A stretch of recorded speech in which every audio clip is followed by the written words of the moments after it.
राष्ट्रीय स्वयंसेवक संघ के सरसंघ चालक डॉक्टर मोहन भागवत जी को मैं अपने संबोधन के लिए आमंत्रित करता हूं।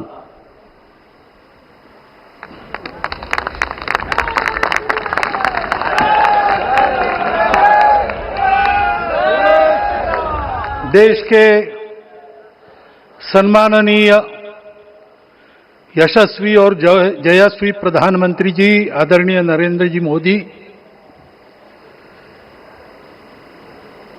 हमारे उत्तर प्रदेश के सम्माननीय मुख्यमंत्री जी श्रीमान योगी जी, राज्यपाल महोदया, मंचस्थ सभी मान्यवर, उपस्थित सज्जन, माता भगिनी, आज हम सबके लिए एक सार्थकता का दिवस है। इतने लोगों ने सपना देखा, इतने लोगों ने प्रयास किए, इतने लोगों ने अपने प्राण अर्पण किए। आज उनकी स्वर्गस्थ आत्मा तृप्त हुई होगी। आज वास्तव में अशोक जी को वहां शांति मिली होगी।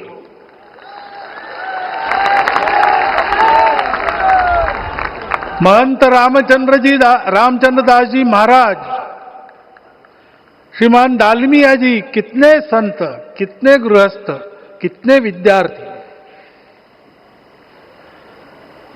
उन्होंने अपना प्राणार्पण किया, अपना पसीना बहाया। जो पीछे रहे वो भी रोज ये इच्छा मन में व्यक्त करते रहे कि मंदिर बनेगा बनेगा, बन गया। और आज उस मंदिर निर्माण की शास्त्रीय प्रक्रिया पूर्ण हो गई, ध्वजारोहण हो गया। राम राज्य का ध्वज जो कभी अयोध्या में फहराता था और संपूर्ण विश्व में अपने आलोक से सुख शांति प्रदान करता था, वो ध्वज आज फिर से नीचे से ऊपर चढ़ता हुआ और अपने शिखर पर विराजमान होता हुआ हमने अपनी आंखों से देखा है, इसी देह में देखा है। ध्वज प्रतीक होता है। इतना ऊंचा ध्वज चढ़ाना कितना समय लगा आप जानते हैं। मंदिर बनने में भी समय लगा, 500 साल छोड़े तो भी 30 साल तो लगे ही।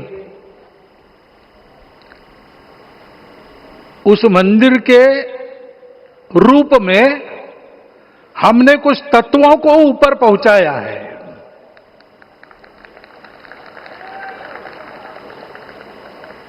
सारा विश्व जिससे ठीक चलेगा, अपने व्यक्तिगत जीवन, पारिवारिक जीवन से लेकर तो सृष्टि जीवन तक सबका जीवन जिससे ठीक चलेगा,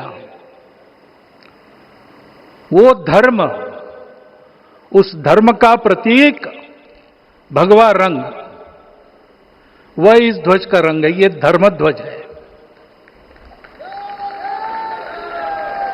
इस धर्म ध्वज पर रघुकुल का प्रतीक कोविदार वृक्ष है। वैसे रूप देखा जाए तो कचनार जैसे लगता है। और जो खोजी लोग हैं वो खोज कर कह रहे हैं कि मंदार और पारिजात दो वृक्षों का एक तरह से संकर है। दोनों वृक्षों के गुण, ये दोनों वृक्ष देव वृक्ष कहलाते हैं। दो देव वृक्षों के गुणों का समुच्चय ये वृक्ष है। और ये वृक्ष उस रघुकुल की सत्ता का प्रतीक है। वो सत्ता वृक्ष से व्यक्त होती है, जिसके बारे में कहा गया, छायाम अन्यस्य कुर्वन्ति तिष्ठन्ति स्वयं आतपे। सबके लिए छाया देते हैं, स्वयं धूप में खड़े रहकर। फलान्यपि परार्थाय, फल स्वयं उगाते हैं, दूसरों के लिए बांट देते हैं। वृक्षाः सत्पुरुषा इव, वृक्ष सत्पुरुष होते हैं। और कचनार के गुण औषधि भी है। कचनार के वृक्ष का अन्न में भी उपयोग है। सब प्रकार से उपयोगी इस वृक्ष का प्रतीक हमने लगाया है। धर्म जीवन ऐसा जीवन होता है, और ये जीवन जीना है, उस जीवन की प्रतिष्ठा करनी है, इस जीवन का झंडा शिखर तक पहुंचाना है।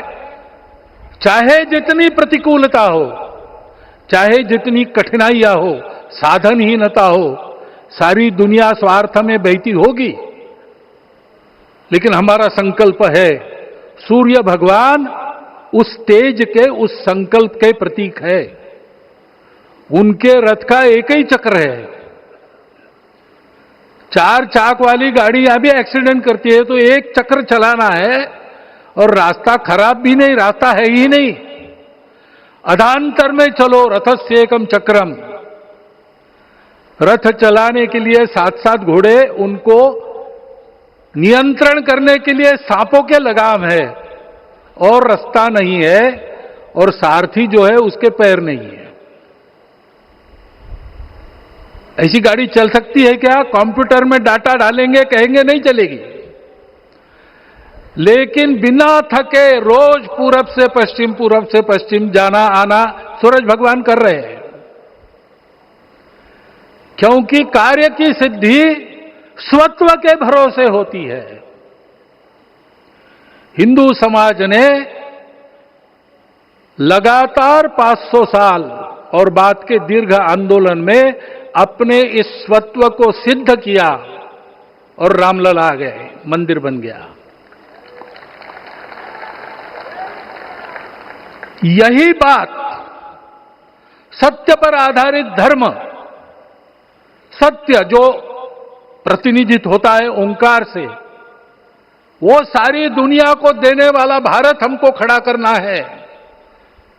हमारे इस संकल्प का प्रतीक यह राम मंदिर, उसकी प्रक्रिया आज हमने पूरी कर ली है। यह धर्म, यह ज्ञान, यह छाया, यह सुफल संपूर्ण दुनिया में बांटने वाला भारतवर्ष खड़ा करने का काम अपना शुरू हो गया है। उसको, इस प्रतीक को देखकर, हिम्मत रखकर, उसी प्रकार सतत प्रयास करते हुए सब प्रकार की विपरीतताओं में भी हम सबको मिलके करना पड़ेगा। आज ये हमारे कृतार्थता का दिवस है, और आज हमारे संकल्प की पुनरावृत्ति का ये दिवस है। वो संकल्प हमको हमारे पूर्वजों ने दिया है।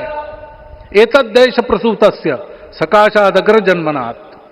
इस देश के जन्मे हुए अग्र जन्मना है, सबसे प्राचीन है, इसलिए बड़े भाई है। वो ऐसा जीवन जिए कि स्वम स्वम चरित्रम शिक्षेरन पृथिव्याम सर्वमानवा। पृथ्वी के सर्व मानव अपने अपने चरित्र की शिक्षा, जीवन की विद्या भारतवासियों से सीखे। ऐसे भारतवासियों का परम वैभव संपन्न, सर्वशक्ति संपन्न और सबके लिए खुशी बांटने वाला, शांति बांटने वाला, सबको विकास के सुफल देने वाला भारतवर्ष खड़ा करना है। ये विश्व की अपेक्षा है, हमारा कर्तव्य है।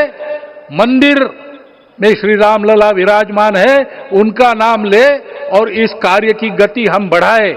इतना एक विषय आपके सामने रखता हूं। जैसा सपना देखा था उन लोगों ने, रामदास स्वामी ने कहा था, स्वप्नी जे देखिले रात्रि ते ते तैसे ची हो तसे। ऐसा सपना उन्होंने देखा था, बिल्कुल वैसा। और मैं कहूं कि उन्होंने जो सपना देखा था उससे भी अधिक भव्य और अधिक सुंदर ये मंदिर बन गया है। हमारे हृदय में वो निश्चय का सृजन करे, तपस का सृजन करे, ये शुभकामना मैं आप सबको देता हूं और मेरे शब्दों को विराम देता हूं।